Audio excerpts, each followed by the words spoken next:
classe in presenza al 50% per circa 100.000 studenti veneti delle superiori, steward e movieri, anti-assembramento a sorvegliare bus e ingressi degli istituti. I ragazzi non vedevamo l'ora. Il trasporto pubblico ha superato il primo giorno di rientro a scuola degli studenti delle superiori, centinaia gli autobus in servizio in più per evitare il rischio assembramenti e contagio. Il Veneto da oggi è tornato giallo, Zaia, patto con i cittadini per evitare di tornare indietro. Nessuna ordinanza per ora, mi fido dei veneti, dice il presidente appellandosi alla responsabilità. Cambia ancora il calendario vaccinale, precedenza a tutti gli over 80, soltanto dopo chi ha più di 75 anni il vaccino AstraZeneca per le categorie essenziali. Oggi hanno riaperto bar e ristoranti con servizio fino alle 18, l'emozione di clienti ed esercenti che sperano non si torni indietro, un'altra chiusura sarebbe la fine. Chiedono una tregua fiscale per permettere alle aziende di riprendersi dalla crisi provocata dalla pandemia. Protesta questa mattina davanti all'Agenzia delle Entrate di Marghera. Veneto giallo riaprono oggi, ma non nei weekend, musei e mostre. A Padova boom di prenotazioni per Van Gogh dopo 3 mesi di chiusura. Ben ritrovati, buonasera all'edizione regionale dei nostri notiziari. Nei titoli in apertura tutta la gioia per questa ripartenza della nostra regione, ora in zona gialla. Dunque sono partite le scuole, il 50% degli studenti è rientrato in classe, scuole davvero sono state le vere sorvegliate speciali questa mattina. Andiamo a vedere. Siamo ritornati alla normalità un po' finalmente, tutto bene dai. Non vedevate l'ora? Sì, cioè più che altro a casa ci si annoiava e gli stimoli venivano a mancare. In realtà non era neanche da troppo tempo perché facciamo un laboratorio 2 giorni a settimana, ogni 2 settimane. Però finalmente siamo tornati a scuola in compagnia. È stato anche divertente rivedere tutti i compagni così. Se è vero che si respira un clima di indecisione sul futuro prossimo, la gioia di rivedersi oggi è un fatto. Dal liceo Stefanini all'istituto Zuccante, al liceo Bruno, il rientro al 50% in presenza è il banco di prova per valutare di elevare la percentuale al 75% nelle prossime settimane, curva dei contagi permettendo. Ingressi ed uscite in 2 momenti diversi, turnazioni delle lezioni in presenza e a distanza, soluzioni in fase di monitoraggio. Abbiamo optato per una calendarizzazione settimanale, una turnazione settimanale, quindi saranno presenti il 50% delle classi. Come l'hanno presa gli studenti questo rientro? Come l'ha trovati? Contenti. Ragioniamo a piccoli passi, intanto abbiamo programmato per il mese di febbraio e dopodiché vedremo. Monitoraggio anche sui mezzi riservati al trasporto scolastico, in cui lo sforzo delle istituzioni si è concentrato sull'implementazione per evitare il sovraffollamento e sull'istituzione di una figura di supporto, lo steward, 48 quelli operativi nelle fermate principali del veneziano. Noi cerchiamo innanzitutto di incarrozzare i ragazzi. Cosa significa? Di andarci incontro, di interagire per vedere che non ci siano degli assembramenti e che utilizzino bene la mascherina e che si servano di tutti gli autobus messi a disposizione, perché effettivamente ce ne sono molti e devono cercare di riconoscerli. Quindi abbiamo bus turistici, bus di linea e fanno vari percorsi, hanno varie linee, quindi dobbiamo un attimino indirizzarli a prendere quello giusto, indicando magari che ci sono dei bis, perché appunto oltre a quello di linea c'è anche quello turistico. E il trasporto pubblico ha superato questo primo giorno di prova con il rientro degli studenti in classe. Andiamo a sentire che cosa ha detto l'assessora regionale De Berti. Stamattina è andato tutto bene, in tutta la regione io ho sentito tra presidenti di provincia, sindaci, assessori, le aziende di trasporto le ho sentite tutte. 463 autobus aggiuntivi per 1087 corse supplementari e un piccolo esercito tra personale di terra messo a disposizione dalle aziende di trasporto, volontari della protezione civile, agenti di polizia locale e delle forze dell'ordine. In Veneto il primo giorno di rientro alle superiori con presenza in classe al 50% è andato bene, ma le prossime settimane saranno decisive per limare un sistema che rimarrà sotto monitoraggio nelle prossime 2 settimane. La domanda deve anche stabilizzarsi nei prossimi giorni, perché non è detto che la domanda sarà quella di oggi, potrebbe subire delle modifiche, perché potrebbe anche essere che magari i primi giorni ci sia più di qualche genitore che preferisce portare a scuola i figli. Comunque un esito positivo. Molte aziende hanno operato con un servizio al 50%, Treviso e Vicenza come se il rientro in classe fosse al 60% e altre ancora al 70%. L'obiettivo è arrivare tutti al 75%. Qualche piccola criticità intanto si è vista soprattutto nelle grandi città. L'importante è che tengano le mascherine, sono all'aperto, mantengano le distanze. Poi se 500 studenti devono prendere gli autobus per tornare a casa, non è che li possiamo tenere distribuiti per la città e portarli in stazione, quindi sicuramente ci saranno presenze massicce di studenti, l'importante è che stiano lontani. Rimane poi da valutare l'impatto che avrà l'aumento di autobus sul traffico. Ho avuto qualche ritorno, con qualche criticità su Mestre. Ho parlato con il direttore di ACTV, mi diceva che hanno avuto qualche... l'importante è che i ragazzi arrivino in orario a scuola, però probabilmente hanno avuto qualche ritardo in arrivo degli autobus. E dalle fermate dei bus andiamo direttamente alle aule, parliamo di banchi a rotelle perché la Regione Veneto ha dato il via ad una ricognizione sul numero, l'utilizzo ed eventuali danni posturali da banchi a rotelle. Donazzan, assessore regionale all'istruzione, ha raccolto la segnalazione arrivata da esponenti sindacali in merito ad ipotetici danni posturali da banco a rotelle per i ragazzini delle scuole medie e sulla possibilità di rimuoverli per tornare ai banchi tradizionali. Alla luce di quanto emerso in riunione, ha detto Donazzan, ho fatto partire la ricognizione in tutte le scuole di ogni ordine e grado per avere contezza di quanto sta accadendo. Ricordo, ha concluso, che sulla vicenda dei banchi a rotelle è già in corso un'indagine della Guardia di Finanza, una della Corte dei Conti e noi potremmo anche ricorrere ad un parere dello Spisal.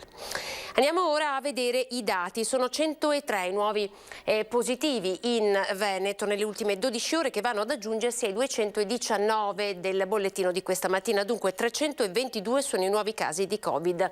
Nelle ultime 24 ore 75 sono stati i decessi, 1911 pazienti ricoverati in area non critica e 232 quelli ricoverati in terapia intensiva. E oggi il Presidente Zaia, oltre a dare i numeri dell'emergenza, quelli che vi abbiamo appena dato, ha anche invitato ovviamente alla prudenza i cittadini, li ha richiamati al senso di responsabilità e poi ha anche annunciato un cambio del calendario vaccinale. Sentiamo.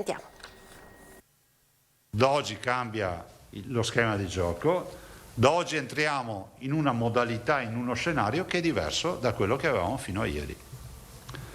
Da oggi pesa molto di più la responsabilità individuale. Il giorno in cui anche il Veneto si rimette in moto dopo la conta dei contagi, le parole con cui il governatore Zaia, dopo quasi un anno di dirette quotidiane, si rivolge ai veneti sono ancora fiducia e responsabilità. È un lavoro di comunità questo, no? Dobbiamo immaginare di essere come a marzo, che abbiamo fatto un grande e strepitoso lavoro, e vi ricordo che il modello dell'Istituto Superiore della Sanità è un attimo per entrare in uno scenario di rischio alto e tornare da arancione o rosso.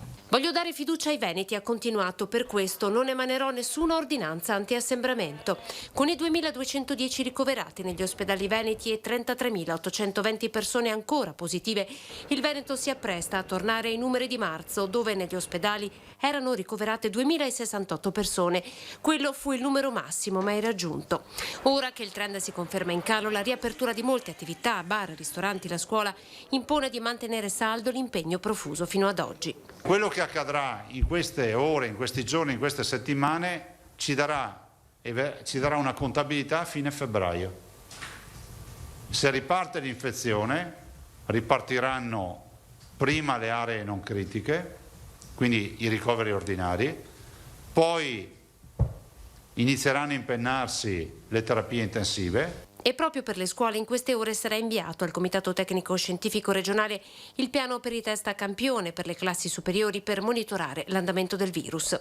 La Regione oggi ha annunciato anche un cambio radicale del piano vaccinale annunciato pochi giorni fa per allinearsi con quello nazionale che parte dagli over 80. Si partirà con 40, poi 41, scusatemi, 40, 39, eccetera. Solo quando avremo finito tutta questa fase, quindi se una persona avrà 101, 102, 103, 104 anni, insomma non so il più vecchio di che classe sia, poi partiamo con gli over 75. La fornitura AstraZeneca sarà destinata alle categorie dei servizi essenziali come docenti e forze dell'ordine. L'obiettivo del Ministero, che dovrebbe chiudere l'accordo in una settimana, è affidare questo ciclo vaccinale a medici di medicina generale e farmacie. Allora oggi sono tornati ad aprire le serrande per servire i loro clienti bar e ristoranti. Nella puntata di Ring di questa sera 21:15 ci occupiamo di questo è il tema del sondaggio. La domanda è: ristoranti, giusto aprire anche alla sera? Per la risposta affermativa componete lo 0422 16 26 691. Se invece la vostra risposta è negativa, lo 0422 16 26 690. Ricordiamo ovviamente che la telefonata è gratuita, se sentite occupato significa che il vostro è già stato registrato. E proprio di bar e ristoranti ci occupiamo ora, perché hanno riaperto le serrande. Andiamo a Padova a vedere com'è andata, tanta emozione visibile e tanta attenzione ai clienti. Non vedevamo l'ora di aprire, sinceramente. Zona gialla vuole anche dire un ritorno al lavoro per bar e ristoranti. Ritorno alla normalità è la colazione o lo spuntino al bar per i padovani del centro, della periferia o di provincia. Non manca l'emozione di avere rialzato la serranda, riacceso i fuochi in cucina o la macchina del caffè, soprattutto per chi ha scelto di non riaprire per l'asporto. Però adesso siamo qua, siamo pronti. Siamo stati chiusi circa 6 mesi, quindi dal primo lockdown, e poi dal 7 di novembre, adesso domani riapriamo, quindi è stato un anno abbastanza difficile, quindi speriamo che riusciamo a iniziare a lavorare, che la gente riprenda a vivere, che riprendano le sue abitudini, il fatto di venire a mangiare, a uscire. 15 dipendenti dalla Vecchiato al centro San Gaetano, ben 29 al caffè Pedrocchi. Lo storico bar non ha mai aperto per l'asporto. Si vive con preoccupazione un'eventuale ricaduta in zona arancione a causa magari di comportamenti non intelligenti. Il settore ormai è un anno che siamo in questa situazione, io la vivo tutti i giorni con i miei ragazzi ed è veramente dura perché è un anno che non abbiamo la piena occupazione, non abbiamo tutte le ore, quindi cerchiamo di rispettare le regole il più possibile. Noi faremo la nostra parte qui al caffè come abbiamo sempre fatto e sì, la preoccupazione è tanta, ma penso che dovremmo aver capito tutti che è molto importante per poter lavorare con continuità. C'è comunque grande entusiasmo tra gestori e dipendenti per questa riapertura. Quasi tutti i lavoratori della ristorazione sono tornati al lavoro a tempo parziale. Difficile invece fare previsioni sul fatturato. E c'è tanta preoccupazione appunto tra gli esercenti, la paura di tornare indietro. Adesso con le immagini andiamo a Treviso. Lavoriamo tutto il giorno al freddo e almeno a mezzogiorno mangiare un piatto caldo e comodo. Beh, una gran comodità rispetto a prima. Se da un lato gli avventori dimostrano tutta la loro felicità per riuscire a consumare un pasto caldo comodamente seduti in sala con l'apertura di ristoranti e bar grazie alla zona gialla, dall'altra i ristoratori esprimono la loro preoccupazione per i pochi clienti ed il clima di incertezza che regna nonostante la ripartenza. La ripartenza adesso vediamo com'è. Per il momento non ci sono grosse aspettative, si naviga proprio a vista, sperando che la barca non faccia acqua da tutte le parti. Con l'asporto i ristoranti fino ad oggi hanno lavorato poco, d'ora in poi tutti si augurano di fare quegli incassi che mancano da mesi. Ma diciamo, un'area di ottimismo la vedo un po' una parola grande, diciamo c'è un bisogno di ripartire, c'è bisogno di avere lucidità, avere idee e portare avanti il nostro lavoro, soprattutto dopo aver fatto 2 pause importanti. Le presenze non mancano soprattutto nei locali periferici comodi per il parcheggio, a riempire le sale sono soprattutto i lavoratori, la preoccupazione degli esercenti si sposta di conseguenza alla sera quando le porte dovranno chiudersi alle 18, anche se si potrà continuare con l'asporto fino alle 22. Perché durante il mezzogiorno effettivamente abbiamo un buon lavoro, ma è la sera che siamo chiusi da oltre 3 mesi, che fa la differenza per i ristoratori. Si scongiura, senza nominarla, la terza ondata pandemica che potrebbe rivelarsi la fine per tante attività commerciali. Se si dovesse chiudere per noi, a meno che non ci sia un aiuto consistente, che non può essere quello che ci è stato dato o promesso fino adesso, per noi sarebbe la fine. Implicherebbe la chiusura, penso, per il 70% di negozi. non solo la ristorazione, tutti quanti. Ripartiamo, vietato sbagliare, dice il prefetto di Treviso. Gli assembramenti sono da evitare. Siamo pronti da tempo, ci dicono i ristoratori. Adesso basta, vogliamo lavorare. I sindaci sono stati chiamati in causa dal Comitato Tecnico Scientifico affinché esercitino tutti i loro poteri per evitare gli assembramenti. Immediata la replica dell'ANCI. L'appello che faccio è quello di non continuare al gioco dello scaricabarile, ma di assumersi ognuno di noi come liberi cittadini la responsabilità di cominciare un percorso di vita quotidiana diverso. Il riferimento allo scaricabarile di Mario Conte, sindaco di Treviso ma anche presidente dell'ANCI, si collega al botta e risposta a distanza tra il presidente nazionale dei comuni Antonio De Caro e Agostino Miozzo, coordinatore del CTS. Miozzo, di fronte alle immagini di strade e piazze affollate, ha ricordato ai primi cittadini che hanno il potere di intervenire contro gli assembramenti nelle città, ma la replica di De Caro è stata immediata. Basta con il tiro al bersaglio sui sindaci. Noi siamo ben consapevoli di quelle che sono le potenzialità da un punto di vista normativo. Siamo meno sicuri però delle capacità organiche che abbiamo poi per poter mettere in campo delle misure di vigilanza di quelli che sono i provvedimenti, le ordinanze. C'è da dire però che se non cominciamo una nuova fase anche da un punto di vista mentale dell'aiuto reciproco anziché dello scaricabarile, non ne veniamo fuori. Sindaci abituati a esporsi in prima persona, afferma De Caro, e Conte lo conferma, perché pur essendoci la volontà di far ripartire bar e ristoranti, spiega senza mezzi termini di non avere intenzione di tollerare comportamenti a rischio. Abbiamo conquistato con grande fatica questo assaggio di libertà con questa zona gialla e non abbiamo alcuna intenzione di lasciarcela sfuggire, quindi staremo attenti a quelle che sono le situazioni di possibili assembramenti e se sarà necessario saremo anche molto severi nei confronti di quelle persone che mettono a repentaglio il buon esito di questa situazione a tutti quanti. E ci sono anche imprenditori come quelli di Veneto Imprese Unite che invece questa mattina hanno protestato, seppur pacificamente, davanti alla sede dell'Agenzia delle Entrate di Marghera per chiedere sostanzialmente una pace fiscale.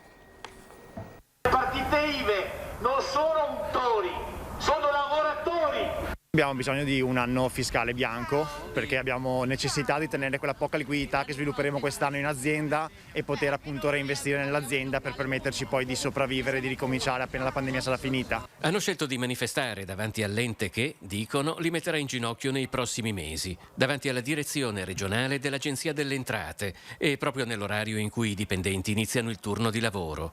A Marghera il primo pallido sole di una fredda mattinata di febbraio illumina commercianti, baristi, ristoratori, titolari di varie attività uniti dalle gravissime difficoltà che la crisi del coronavirus ha portato alle loro imprese. Chiedono tra l'altro una rottamazione delle vecchie cartelle esattoriali.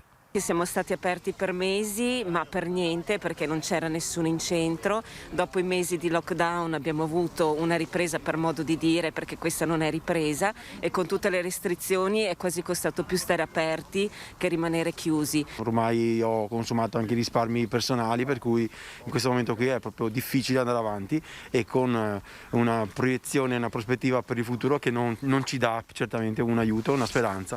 Ogni tanto tra i manifestanti e chi entra nel palazzo c'è qualche scambio di battute, anche colorito, ma l'esasperazione di chi teme il fallimento della propria attività e la perdita del proprio posto di lavoro è davvero al limite. Perché alle brioche? Beh, perché ci rifacciamo a quello che era la rivoluzione francese, no? Che dicevano che se non hanno il pane per mangiare che mangino pure brioche, allora noi abbiamo portato le brioche perché il pane da mangiare non ce l'abbiamo più.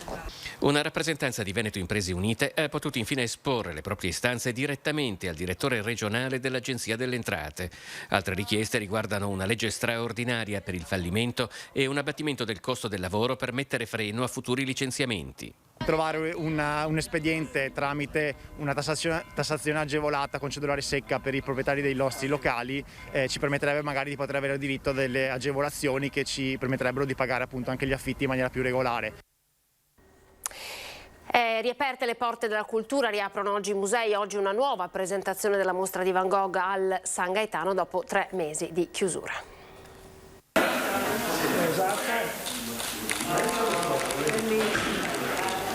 Si riaprono le porte della grande mostra su Van Gogh. Dopo 3 mesi di chiusura, le chiavi della sicurezza del Centro Culturale San Gaetano aprono nuovamente le sale che per tutte queste settimane sono state le soli custodi di oltre 100 capolavori di fama internazionale.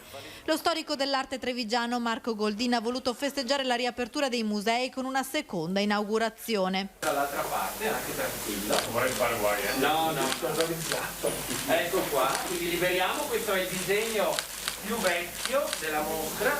Le opere d'arte arrivate a Padova da tutto il mondo in questo periodo sono state ricoperte da particolari rivestimenti di tessuto in fibra di carbonio per mantenerne lo stato di conservazione ottimale. Da quando è stato annunciato il ritorno del Veneto in zona gialla, i centralini di Linea d'Ombra, che gestisce le visite della mostra, sono stati presi d'assalto. Le norme anti-Covid prevedono infatti l'obbligo di prenotazione e 15 ingressi alla volta con tempi di permanenza regolamentati nelle sale.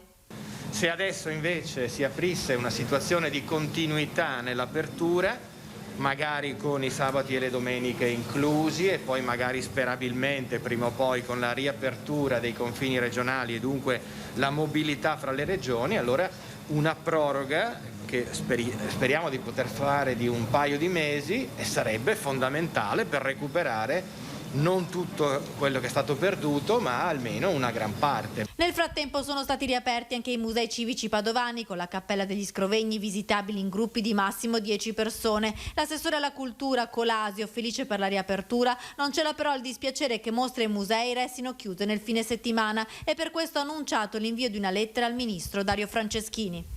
I numeri del lunedì sono gli stessi del sabato e la domenica, quindi la nostra esortazione come amministrazione è di chiedere al Ministro di valutare attentamente che le grandi mostre e i musei devono essere aperti il sabato e la domenica, specie se sussistono le condizioni di programmazione e conseguentemente di sicurezza. Parliamo di turismo e impianti sciistici perché è prevista per questa settimana la riunione del Comitato Tecnico Scientifico nella quale gli esperti esamineranno il protocollo messo a punto dalle regioni per la riapertura degli impianti. L'incontro, nel corso del quale gli esperti dovrebbero occuparsi anche del Festival di Sanremo, non è ancora stato fissato, potrebbe tenersi mercoledì oppure venerdì in occasione dell'abituale riunione per l'analisi dei dati del monitoraggio. In base al decreto legge in vigore, gli impianti dovrebbero riaprire il 15 febbraio, data in cui scade anche il divieto di spostamento tra le regioni, ma una decisione in merito verrà presa solo a ridosso della scadenza. Mancano ancora 2 settimane, dunque bisognerà vedere se i dati epidemiologici consentiranno un allentamento delle misure o sarà necessaria un'eventuale proroga. Una Santa Barbara in casa, un opificio in salotto per la ricarica dei proiettili. Guai seri per un pensionato del Cadore arrestato la settimana scorsa per una sfilza di reati legati alla detenzione di armi.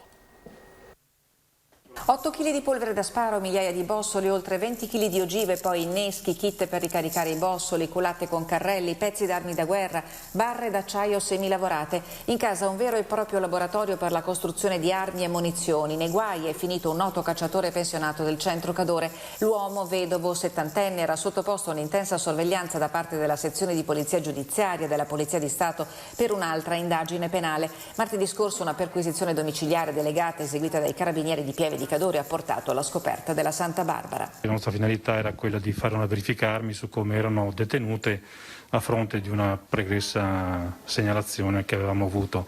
Da lì la Mara è anche bella scoperta. Tra i pezzi sequestrati anche un fucile risultato rubato oltre 20 anni fa in zona, un armamentario certamente non per uso personale, sospettano gli inquirenti che hanno sottoposto l'uomo ad arresto per detenzione illegale di armi, illegali e clandestine, fabbricazione di arma, ricettazione e detenzione illegale di munizionamento e polvere da sparo.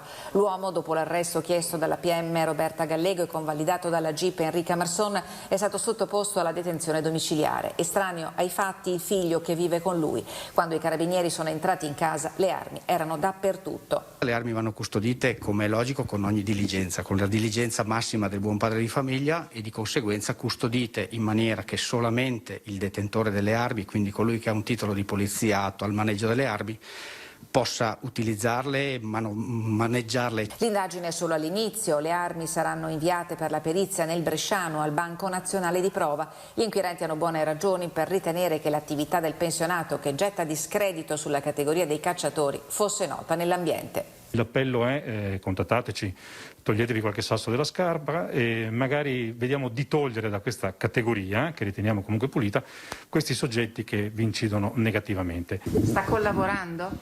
No. Il nostro arrestato non sta assolutamente collaborando sul punto, tant'è che su questo stiamo indagando in maniera molto molto serrata.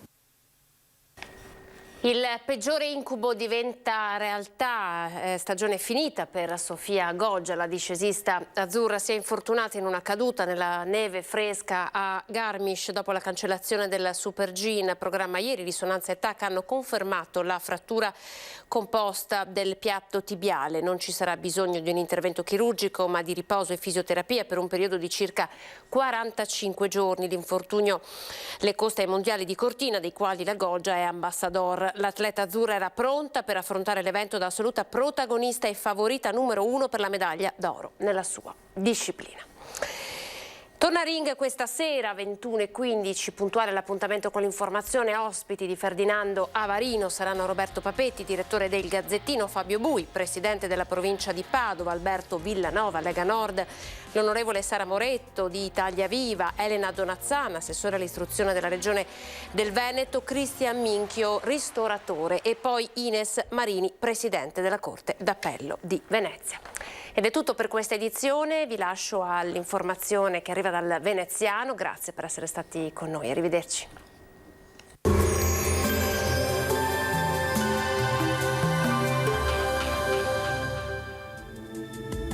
Bentrovati al meteo. Pressione in temporaneo aumento. Nella giornata di martedì 2 febbraio il tempo risulterà buono e generalmente asciutto, ma vediamo insieme la previsione.